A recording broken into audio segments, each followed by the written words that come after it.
Good afternoon and welcome to the 7th flight test of Starship.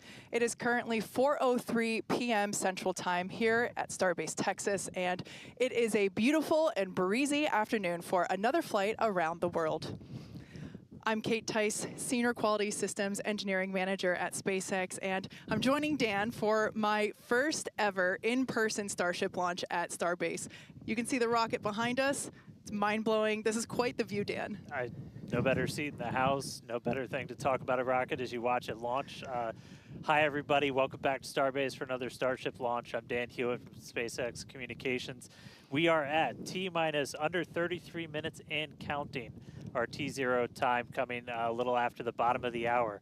Now, Starship program has brought us nonstop excitement back in 2024. This year shaping up to be even bigger. Absolutely. We're looking at even more launches of Starship this year with tons of exciting firsts starting today. Flight 7 has a lot in store, from Starship's next generation upper stage design on its first flight today to deploying the first simulated Starlink satellites and the second booster catch attempt. We're kicking off 2025 in style here in the Lone Star State. So hold on to your butts because it's going to be a wild year. And it's all ramping up as we chase after that full reusability for the world's biggest rocket. And we're going to be with you today every step of the way. Also joining us, though, amid a very excited crowd growing over there in Hawthorne, is Jesse Anderson. Jesse, how's everything going in LA? Hey, Dan and Kate, everything is all good here on the factory floor. We're just outside of Mission Control, and We're T-minus 31 minutes away, but we already have a really big crowd here building. There you go. Starting to build up here. Every flight of Starship has made huge progress, and today is another exciting one.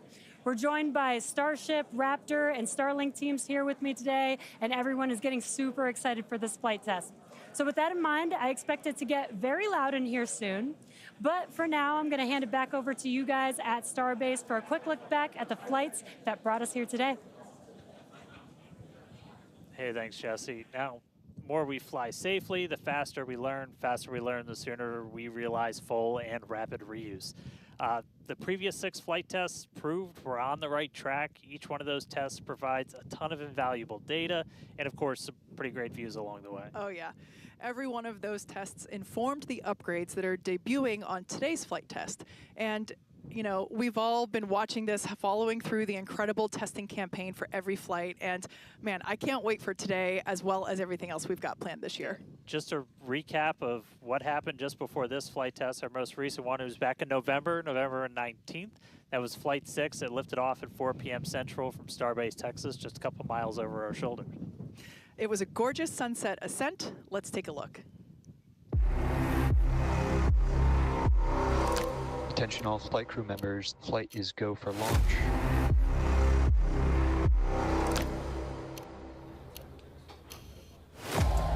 It's been just over a month since Flight 5. Goal is to get that turnaround time down to hours. We have liftoff.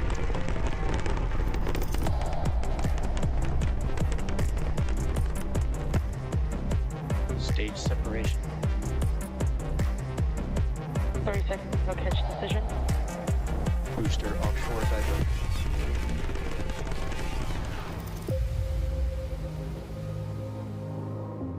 Tune in and watch the ship fly around planet Earth.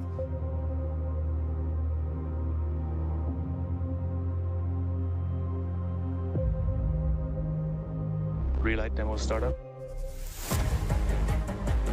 And shutdown. Starship is at 100 kilometers altitude. Flaps now have control of the vehicle.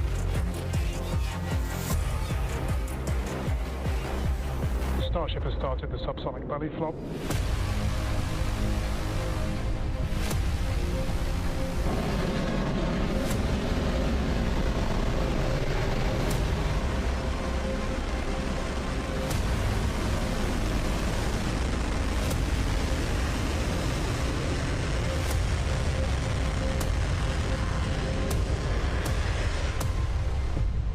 Starship has landed. All right, now today's flight test is going to look pretty similar profile-wise to that last one and honestly the last couple. So everything starts off, as always, with liftoff. The Super Heavy igniting those 33 Raptor engines. Super Heavy going to power us through that initial ascent, get Starship on its way to space before we get to the hot stage maneuver. Exactly. The ship will then ignite engines while it's still attached to the booster. That will allow us to separate the 2 stages. That booster will leave a few engines on for that flip and return back here to Starbase for a catch at the launch tower. And while booster catch is blowing our minds, ship keeps going all the way to space, gets into its suborbital trajectory. Got a couple on-orbit things. We're going to deploy our first test satellites, also going to relight a Raptor engine while in space. That all sets us up then for re-entry. As we have seen on the previous flights, courtesy of Starlink, that re-entry period gives us such gorgeous views. It's like, you know, just a rainbow flow of colors as the ship re-enters the Earth's atmosphere. The ship will relight its engines, perform a flip maneuver for a soft water landing in our targeted location in the Indian Ocean. And that will once again be daylight given our later launch window. So today's flight test will be launching the next generation of Starship. It'll attempt the first payload deployment test, fly multiple re-entry experiments geared toward ship catch and reuse, and of course, the launch and return of the Super Heavy booster back to the launch site right there behind us. Yeah, that's going to be amazing, but ship, kind of the star of the show for a lot of stuff today. A huge block of upgrades to Starship's upper stage are debuting on this flight test, adding more capability. We'll start off up top. Those forward flaps got a redesign. They shrunk in size. We shifted them towards the top of the vehicle, away from the heat shield. That's going to make it significantly less exposed to re-entry heating. And then Starship itself, we made it about 2 meters taller. So we stretched it up to about 52 meters. That allowed us to add 25% more propellant volume, along with a bunch of propulsion upgrades like vacuum jacketing of those feed lines to the engines, an entirely new feed line system for the Raptor vacuum engines, an improved avionics module for propulsion, all that adding performance and the ability to fly longer missions. And just like on Flight 6, tiles have been purposely removed to stress test vulnerable areas. This time we're doing it across the entire vehicle, including in critical areas, as we use this flight to push the boundaries of Starship's capabilities. And for re-entry experiments, multiple metallic tiles are being tested, as you can see there on your screen, including some that have a version with active cooling. Then the vehicle's avionics, its brains, got a complete redesign. Some of the new things, we've got 4 of these upgraded Starlink terminals that combine Starlink, global navigation, and RF communications into a single unit. And then on the sides of the vehicle, we have these catch fittings. They're non-structural, but we're going to be able to see how they perform thermally during re-entry. We also smoothed part of that tile line to address some hot spots that we saw during entry on the last flight. Now the ship and the booster, they weren't the only thing to get some upgrades. On the ground side, several radar sensors will be tested on the tower catch arms as we experiment with additional ways to measure distance between the arms and the vehicle while we prepare for ship catch. Now this is just a handful of the many upgrades included on this flight that make this the most capable Starship that we've flown so far. And then something really cool has me super excited. We're going to be deploying 10 Starlink simulators that are similar in size to our next generation Starlink satellites. With pretty unparalleled payload capacity and full reusability, Starship's going to be able to deploy our more advanced V3 Starlink satellites, which is going to help us continue to revolutionize global connectivity. Each of those Starlink V3 launches on Starship is going to add about 60 terabits per second of capacity to the Starlink network. And that alone is that's more than 20 times the capacity we're getting with every V2 Mini flight on a Falcon 9 right now. That just helps further Starlink's impact in the coming years as we expand access to high-speed internet all around the world and eventually beyond. And those Starlink simulators are going to be on the same suborbital trajectory as Starship, and they're expected to demise upon entry. Starship itself, its trajectory looks very similar to all of our last several flights, suborbital, splashdown targeted into the Indian Ocean, a couple hundred miles off the western coast of Australia. And then the other on-orbit thing we're doing is going to be relighting a single Raptor engine while in space. We knocked that out last time. V2 ship, new propellant system. Let's do it again on this one. Ship's going to be busy. Now, of course, we can't forget to add that today's Super Heavy booster is reflying flight-proven hardware for the first time. A Raptor engine that flew on the booster that was caught during Starship's 5th flight test. You can see it there on your screen. This flight-proven engine, we've got Raptor 314 there, hence why there's a piece of pie on this nozzle. Maybe we can get that image rotated so you can see it a little bit better. Yeah, there we go. If you didn't already know, we like our jokes around here. So that's what we have planned for today's flight test, and so far everything is on track as we continue to count down. We're now within 23 minutes of launch. We're at 22 minutes and 52 seconds. Everything continues to look good. Still a little breezy, but that's okay for us. Yeah, we set up our desk in a wind tunnel today. It's probably windier here than it is anywhere else, but weather's cooperating, really clear skies, no rain today, still well within our limits for booster launch or catch. Not tracking any issues on vehicle as we continue to count down. We're still loading prop on board. Our range team also reporting that the range looks like it will be clear at our current T0. So that's super important. We're going to keep an eye on that all the way up to the end. As for what we've already done with the vehicle leading up to today, we stacked the vehicle over the weekend. We lifted the ship on top of the Super Heavy booster. Hours ago, we cleared the site of all personnel, and of course, our flight controllers came on console, some of them sitting in the building behind Dan and I. And as Dan mentioned, the range team was deployed. They are standing by in the Gulf to make sure that the booster has a clear to return back to here at the launch tower, but also they are located in the Indian Ocean, standing by to make sure that the targeted landing zone for the ship is also clear as well. And then we knock out a whole bunch of things in the hours before launch. We do an alignment on all the guidance, navigation, and control. We did tank purges, pressure checkouts, make sure we were ready for prop load, check the booster, quick disconnects, and the ship one. We demate the chopsticks. We actually do a little wiggle check on them, make sure we have control, as we're going to be using those for catch. Load up all of the hydraulics that are on the tower, and then we did the initial locks and methane chills, getting them ready for prop load. Now, speaking of prop load, we conducted the go, no-go poll for prop load at 3:30, so a little bit less than an hour ago. All was good there. Prop load is underway. The LOX load on the booster started at T-minus 45 minutes, and fuel started at T-minus 43 minutes.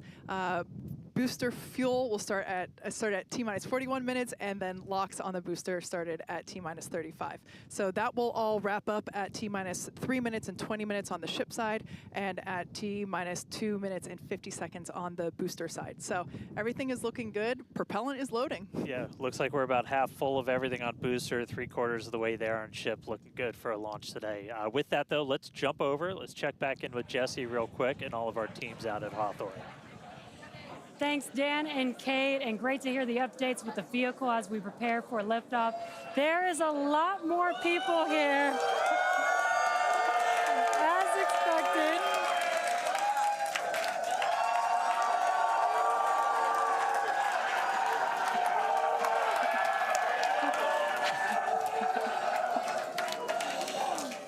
Love it. All the Raptor engines are built here, so there's a lot of that team here in the crowd, so they have a strong connection to the Starship flight today. Every flight test gets us closer to a fully operational Starship, which gets us closer to our ultimate goal to make humanity a multiplanetary species. To establish cities on Mars, we're going to need high-cadence, low-cost flights for cargo and crew. As the only fully reusable rocket with this kind of capability, Starship is the only vehicle in development that will be able to unlock our multi-planet future. Starship uses a first-of-its-kind on-orbit propellant transfer to refuel in orbit in preparation for these long trips. With milestones like ship catch and in-orbit prop transfer coming up, 2025 promises to be huge for Starship and our journey to Mars, with our first trip currently planned for the end of 2026. Between the reusability, low cost, and heavy lift capabilities, this all comes together to help us deliver up to 100 people at a time to destinations both near and far, and to deliver payloads farther and at a lower cost than any other vehicle. We'll be able to launch more massive payloads than anything else flying or in development today, capable of sending things like giant space telescopes or the next generations of space stations into orbit on a single launch. So while today's flight is just a test, the future is much closer than we realize. But one flight test at a time, so let's head back to Dan and Kate for a closer look at Starship. Thanks, Jesse. Starship features two major parts: the ship, which has 6 Raptor engines, and the Super Heavy booster, which has 33 Raptor engines. The Raptor engine is a reusable methane-oxygen staged combustion engine that powers the Starship system and has twice the thrust of the Falcon 9 Merlin engine. Now, just like we saw flights 1 through 6, the current iteration of Starship is an experimental vehicle flying for development. As we mentioned earlier, today's flight is debuting a ton of upgrades that we've had in the works in order to increase Starship's reliability and performance. Several of these upgrades will also unlock our ability to fly longer missions, something that we'll want to do as we start doing orbital flights around Earth. And then to get an even better sense of just how big Starship is. We can start here. Let's take a person about 2 meters tall. Towering over that, you got your Millennium Falcon clocking in at 35. Just above that, we've got a Falcon 9 rocket, payload fairing attached. Double that height, you're up at 70 meters. And then topping it all off, nearly twice the size, it's a fully stacked Starship up to 123, got 2 meters taller. Altogether, the ship, 52 meters, super heavy boosters, 71. And what's super fun is we're gonna make ship and booster even taller in the future. Which is crazy, because turning around and looking at it and thinking that it's going to be bigger, that's mind-blowing. Make the ship as tall as the booster. Now, moving up the rocket, the ship features 6 Raptor engines.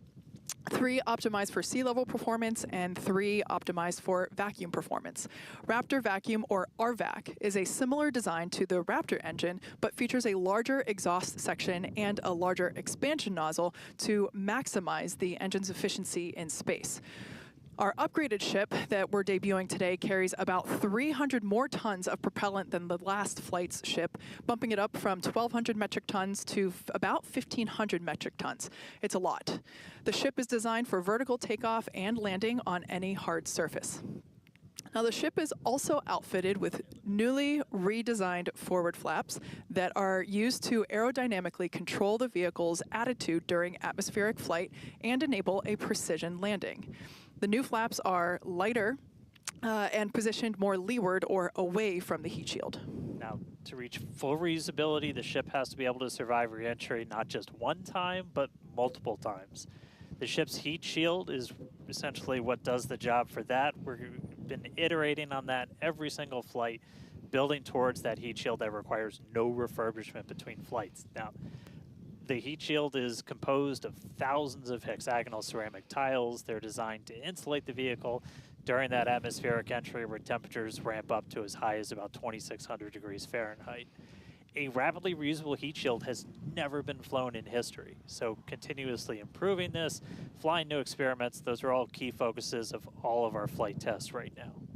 And in between the first and second stages is our hot stage, which we saw in actions on flights 2 through 6. The hot staging maneuver is when the upper stage engines are ignited before the booster engines, before those booster engines are completely cut off. With hot staging, the rocket never stops accelerating during separation, so it's more efficient than traditional stage separation. One of the hallmarks of Starship flights are the incredible views that we get throughout flight, of course, courtesy of Starlink. Every day, we're working to expand the Starlink network, both on Earth and in space. Here's Jesse with more. Fans of Starship may know that Starlink enables us to bring you lots of unprecedented views, both from space and here on Earth. In addition to the dozens of cameras on Starship itself, we also have mobile Starlink camera kits deployed in the Indian Ocean, connected to our aerial assets and all around Starbase, which all come together to help tell the incredible story of Starship, both on and off planet. Thanks to Starlink, Starship is capable of streaming more than 120 megabits of real-time, high-definition video and telemetry in every phase of flight, providing invaluable engineering data to help engineers rapidly iterate across all systems. And all of that streaming data will be put to good use with the more than 30 cameras on the vehicle for today's flight test. Starlink is the world's largest satellite constellation, operating in low Earth orbit to deliver high-speed, low-latency broadband internet, providing access to people around the world, many who have never had connectivity before. Starlink now serves more than 119 countries, territories, and other markets. And here at SpaceX, we've been developing Starlink's communication capabilities not just for humans on Earth, but for astronauts in space. Our recent Polaris Dawn mission, we deployed a high-speed internet connection in Dragon for the very first time. Here's a quick look at how that went. Starlink is an amazing confluence of programs at SpaceX. So we have a whole corner of the company that owns and operates a multiple thousand satellite constellation to provide internet to people on Earth. So Dragon was modified for Polaris Dawn to have a laser and a Star Trekker inside of the trunk. And then it will obtain internet, both uplink and downlink, through that laser link. And it's connected to a Wi-Fi router, just like you would have in your house. Getting online with Starlink was super easy. It was just like getting online at home, and even easier perhaps. It just connected automatically and then worked seamlessly. And then it was just internet in space. The Starlink performance on orbit blew us away. It enabled us to talk directly with mission control team, and it also enabled us two-way video connection with our families back at home. So it just was an incredible resource. One of my favorite memories is, all four of us in different parts of the spacecraft on phones with our earpieces talking to our families. Get to show them the perspective that we have of Earth. It was very cool to bring them into the mission that way.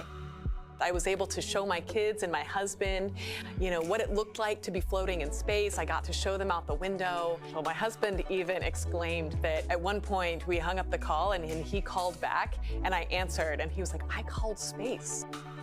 Starlink on Dragon is something that we want to include because we have this company within SpaceX that has space-based internet. So what not a better way to test space-based internet in space?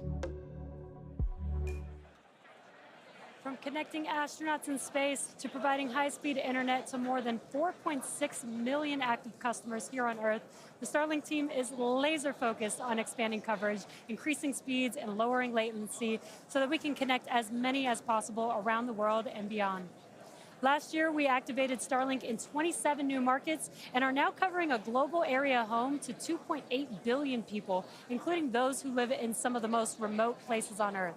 To meet the growing global demand for high-speed internet, SpaceX opened a new 700,000 square foot factory in Bastrop, Texas, and introduced Starlink Mini as well as an upgraded version of the Starlink Standard Kit. The SpaceX team also achieved an unprecedented launch cadence, conducting 134 Falcon launches, with 89 dedicated to expanding the Starlink constellation. With each launch, Starlink adds more capacity to the constellation and continues to expand its coverage, connecting even more people in underserved and hardest to reach areas of the globe.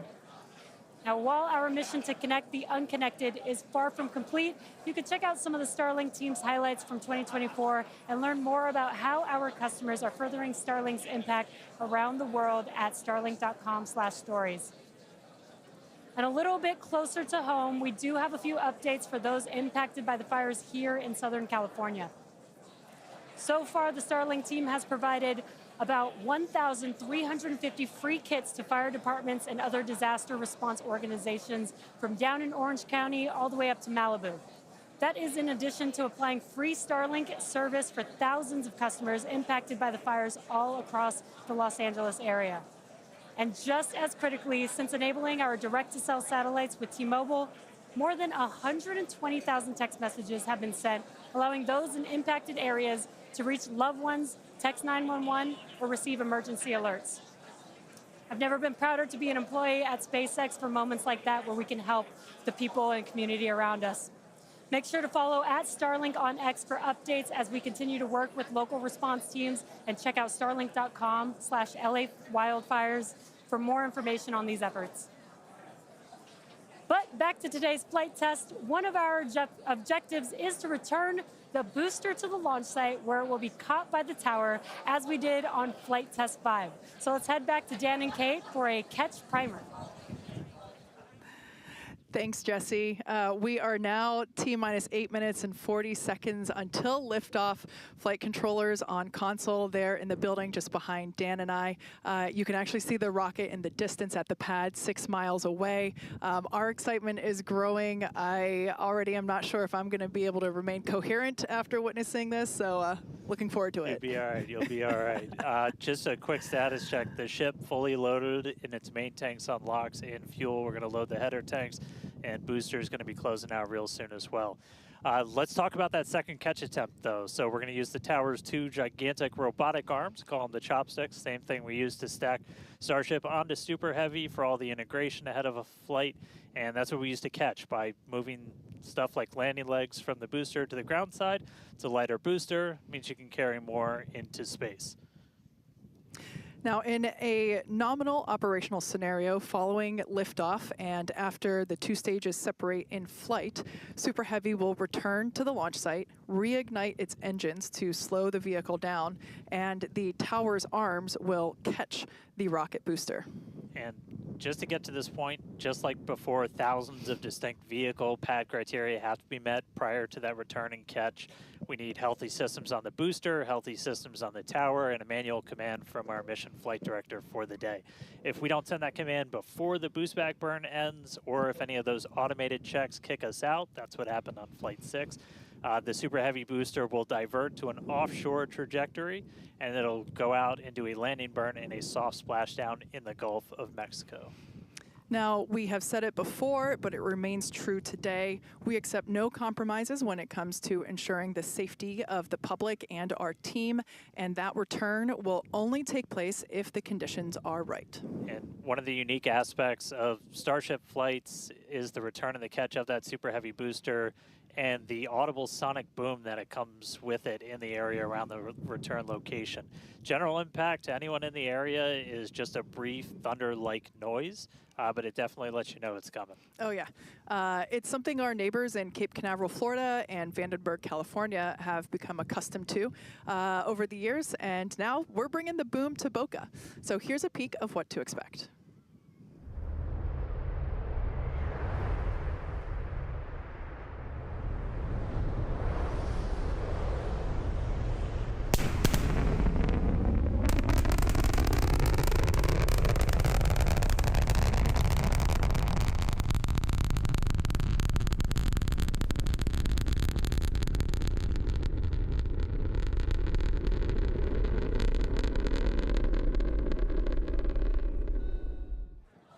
As I mentioned earlier, we have Starship, Raptor, and Starlink employees here fully invested in this flight test. And of course, many other SpaceX employees also here across our site supporting their teammates.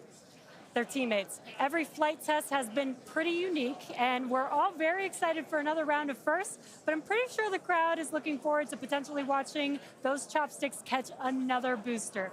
So let's see how excited they are today.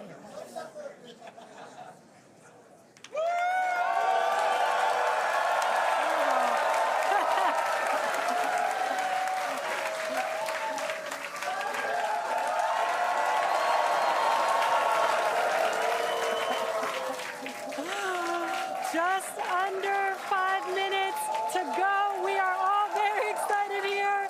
We're going to send it back to you at Starbase for the final minutes of the countdown. Kate and Dan. All right, thank you, Jesse. So if you just tuned in under 5 minutes ago, you picked the right time to do it. Just a quick status check. So we're almost fully loaded on the booster. We'll be fully loaded on the ship, fully loaded on the booster coming up soon. Our range team just reported that we're looking go in the range. That's super important. Great Our news. security guys, Mike, Kyle, Nick, the whole team out there in the elements, making sure everything's clear, doing a fantastic job.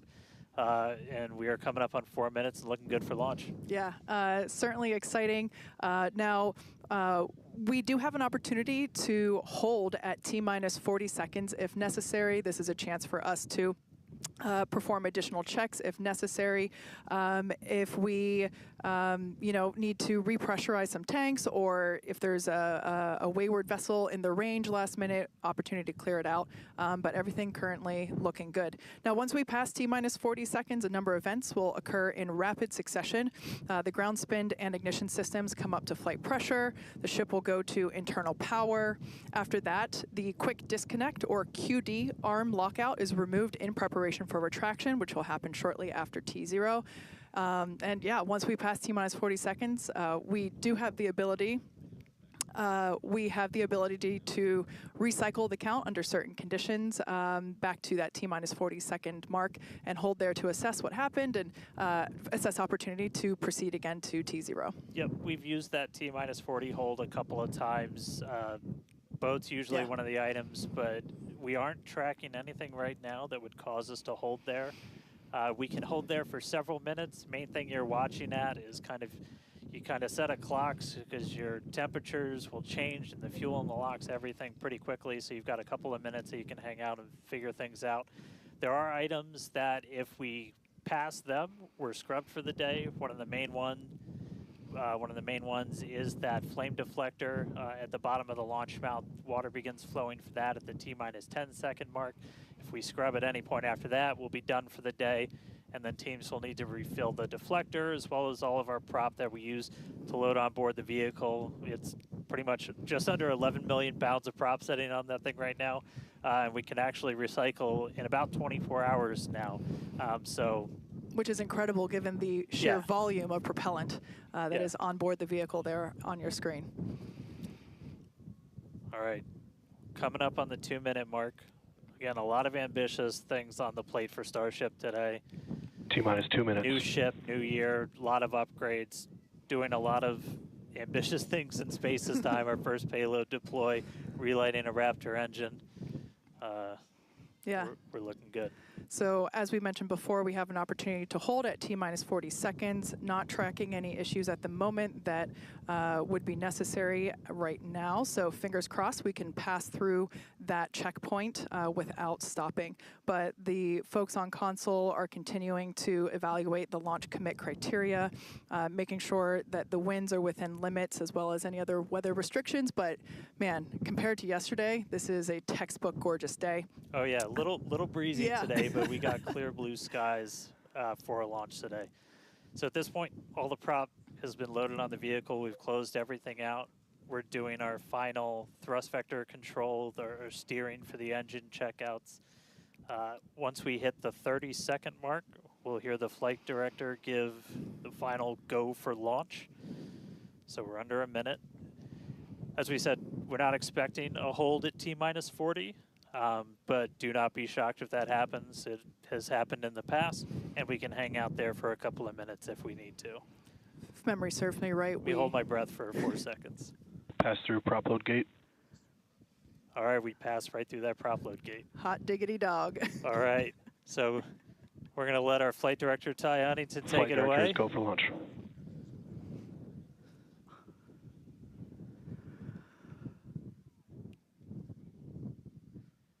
And 20 seconds.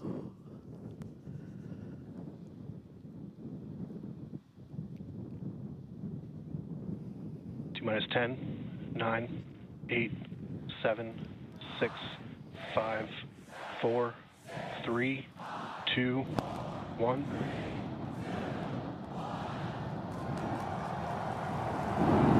We have liftoff.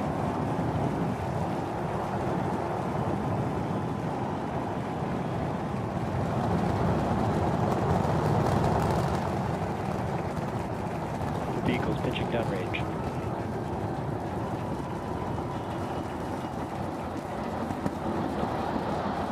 Booster check pressure is nominal.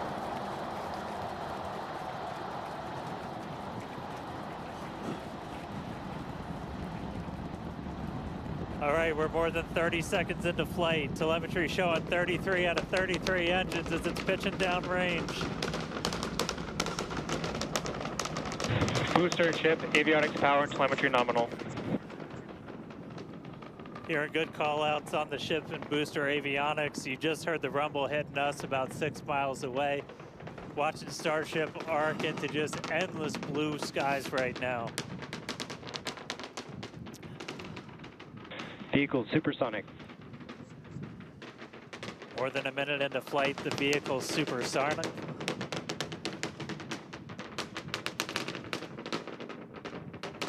Max Q.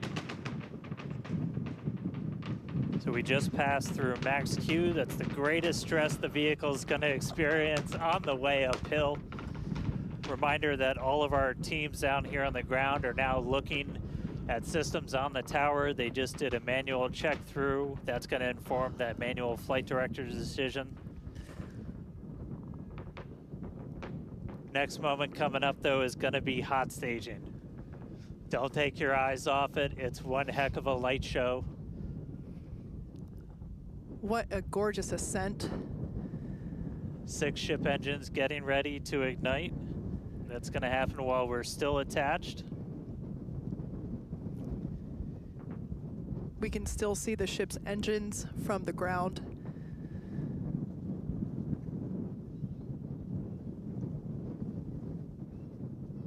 Got a little under 30 seconds away from that. We are hearing good call-outs on the tower preparedness from the manual checks. Reminder, though, we've still got automated checkouts on the booster and the ship itself.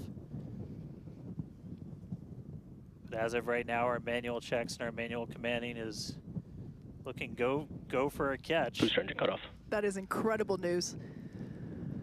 We just heard the call out for booster right, engine Miko. cut off. Engine startup. Most engines cut off, down to those Stage middle separation. three. Cruise backburn startup.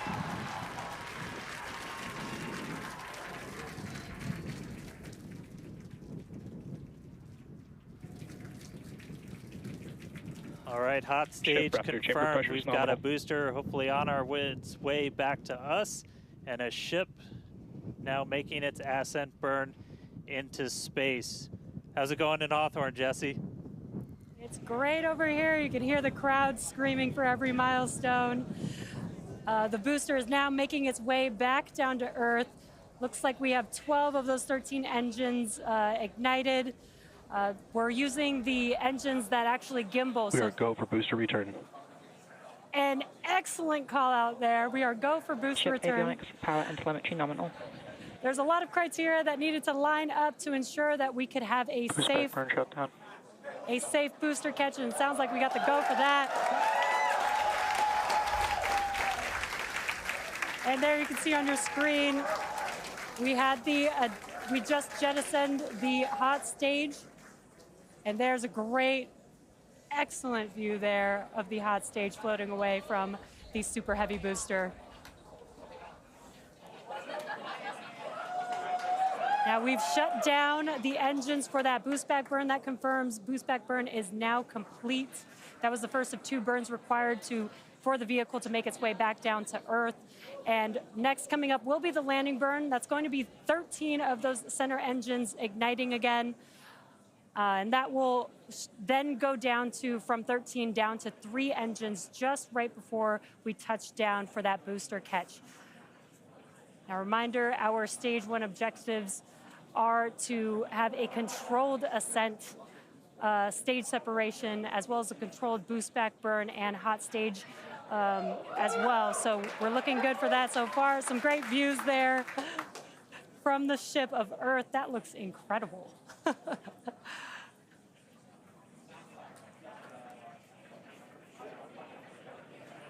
Now, Starship's ship is still firing its engines right now. Starship trajectory nominal. And great call outs. Starship trajectory is nominal. You can follow along the telemetry, the altitude in the bottom left-hand corner for the super heavy booster, as well as the bottom right-hand corner for the ship. And these views are just amazing.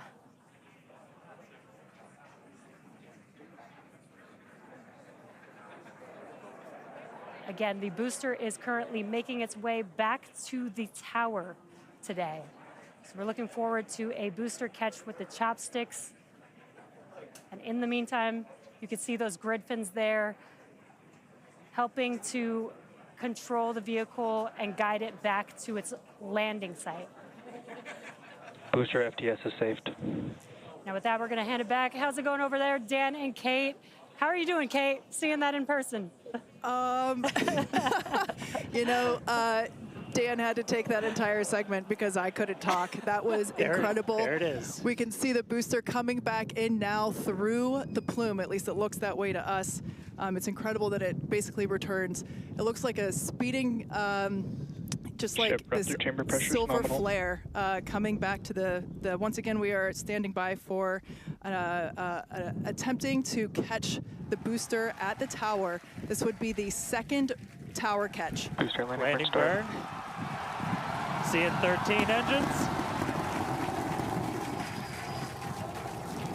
Booster now hovering as it aligns with the tower for catch. Booster coming in. Get Down ready to for that boom, Kate. Down to 3 engines. Booster landing burn shutdown. Megazilla has caught the booster.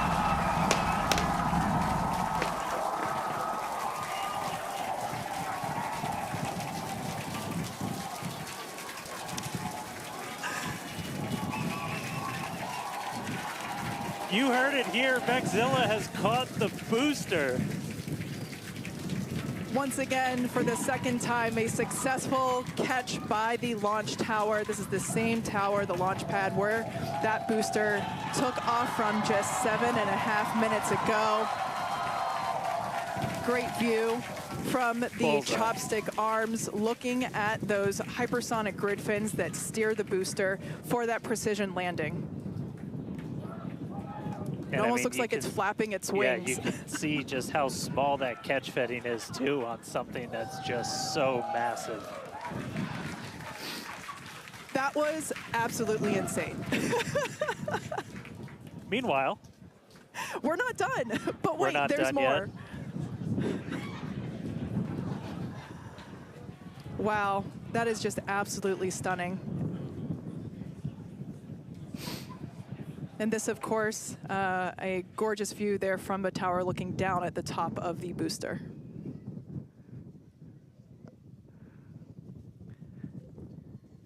All right, and we are tracking.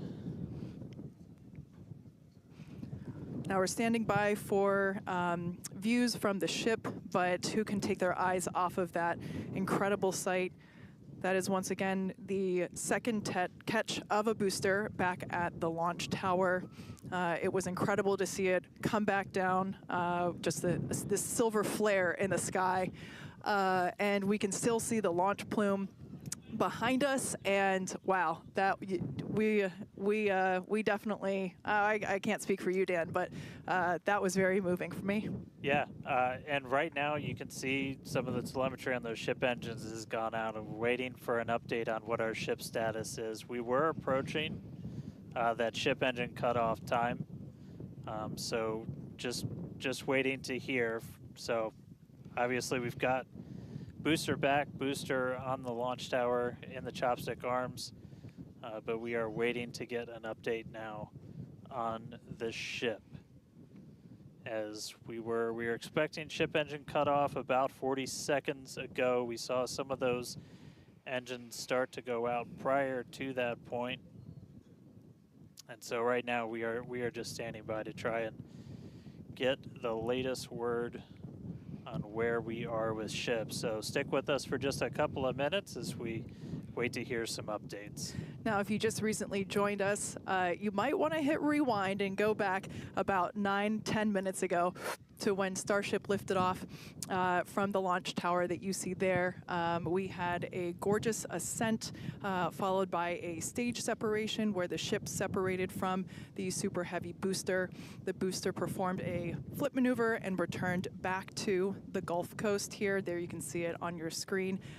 Obviously a successful catch back at the launch tower, which is something that we were all hoping to see and really couldn't ask for a more beautiful background with those blue skies and blue water there. As Dan said, we are standing by for an update on the ship that had ignited its engines and started making its way up to space. So standing by for more info on that. But wow, what an experience to see that take off and for that booster to come back. You can see it there up close on your screen to the place that it launched from. Once again, there were thousands of catch commit criteria, which is basically just all the things that we have to assess and evaluate and basically make sure that they are make sure that everything is clear and acceptable conditions, both on the vehicle side as well as the tower side, in order to enable that catch. So obviously from the last two flights that we have done, where Flight 6 we attempted but had to divert into the ocean, and then on Flight 5 we did have the first ever successful catch of the booster. We used the learnings of those two flights to hone in that catch commit criteria, and we saw success today, which is pretty awesome. Yeah. And just a quick status check. So we currently do not have comms with the ship, so trying to figure out exactly when that happened and exactly what happened. So obviously the flight controllers right now going through their data, looking to make sure it's not anything instrumentation on the ship, but actually try and get us a status. So again, we're gonna keep listening in on this. We'll give you an update as soon as we have a little bit more. So for now, stage one back in the tower. waiting to find out a little bit more about stage 2.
So if you are just tuning in, we caught a booster, but we are still waiting to find out a little bit more on the ship. So it had successfully separated. We did that hot staging maneuver. We did see all 6 of ship's engines on the way uphill during its ascent.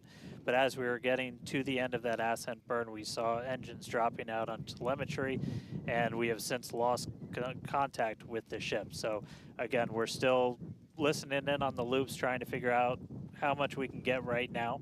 But again, stick with us. We'll bring you updates as soon as we hear them.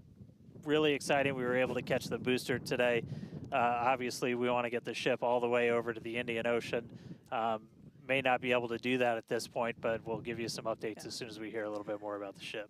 For those that didn't catch earlier, this was a new version of the ship. This was its debut flight. So a lot of learnings here for sure as we continue to tune in and listen in with the teams and try to gather more information to understand where we stand with the ship. But as Dan mentioned before, teams are trying to make sure that it's not an instrumentation error. We want to find out if it's, did we just lose communication or did something else happen with the ship? So teams are actively working, trying to figure out what we can find out, and we're continuing to listen in and find out more information to share as we can. But as we said before, and you can see it there on your screen, what a beautiful, beautiful sight to see another booster back at the launch tower. That was successfully caught just minutes ago after sending the ship off into space, and having seen it for the first time with my own eyeballs in person, it was pretty awesome. And yeah, the thunder-like sonic boom was really fun to experience. Yeah. So we are getting a little bit more. So we did lose all communications with the ship. So I mean, that is essentially telling us that we had an anomaly with that upper stage. So we were just coming up to the end of that ascent burn for the ship when we stopped when we started to lose a couple of the engines. We saw those dropping out, and then we did lose telemetry from the ship. So that means we didn't have contact with it. So at this point, we are assuming that the ship has been lost. So this was a brand new vehicle, essentially. This was kind of an upgrade version. So with that, there's a lot of things you're upgrading, but there's a lot of things you're going to learn as all of those systems are now interacting with each other for the first time. But at this point, we did lose the upper stage of the ship. So again, we're gonna listen in and try and figure out a little bit more about what happened. And obviously, we'll do kind of a full breakdown once we get smarter ourselves in the coming hours and days as well. For sure. Now, for those that have recently tuned in, we're now a little over T plus 16.5 minutes after liftoff. We do believe that we have lost the ship during its ascent phase. It's successfully separated from the Super Heavy booster, but during that ascent phase, a couple of the engines dropped out, and then shortly thereafter, we lost communication with the vehicle. So we are are assuming that we have lost the ship, but we are standing by to confirm that, and once we can, we will. But this was a new version of the ship, of Starship, and it was intentionally designed and flown in order to basically test the envelope, as we have done with every one of these test flights, the keyword there being test, and really trying to understand the boundaries and the maximums for the ability of this vehicle to fly and understand where those boundaries are. So we always knew that excitement is guaranteed today, success not guaranteed. And so yeah, we are standing by to see if we can learn more about the status of the ship.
Thanks everyone for continuing to stick around as we were checking in on the status of the ship. At this point in time, we can confirm that we did lose the ship. However, Starship, the total vehicle, did have an on-time liftoff at 4:37 p.m. Central Time from the launch pad just behind us at Starbase Texas.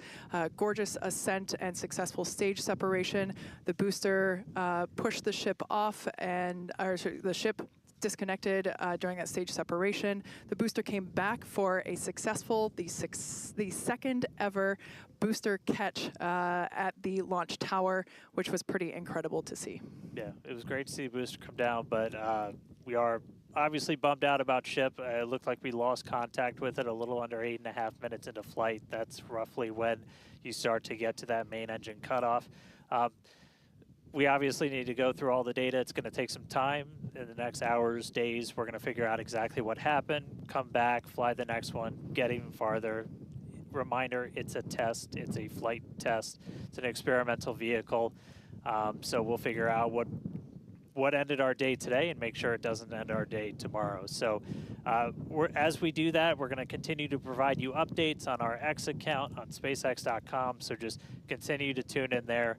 As we learn what happened, we'll be ready to share it. Exactly. So for now, we are going to wrap up our webcast. We'd like to thank the folks in the county for supporting the launch, as well as the agencies that enable us to launch, and of course to our viewers for tuning in.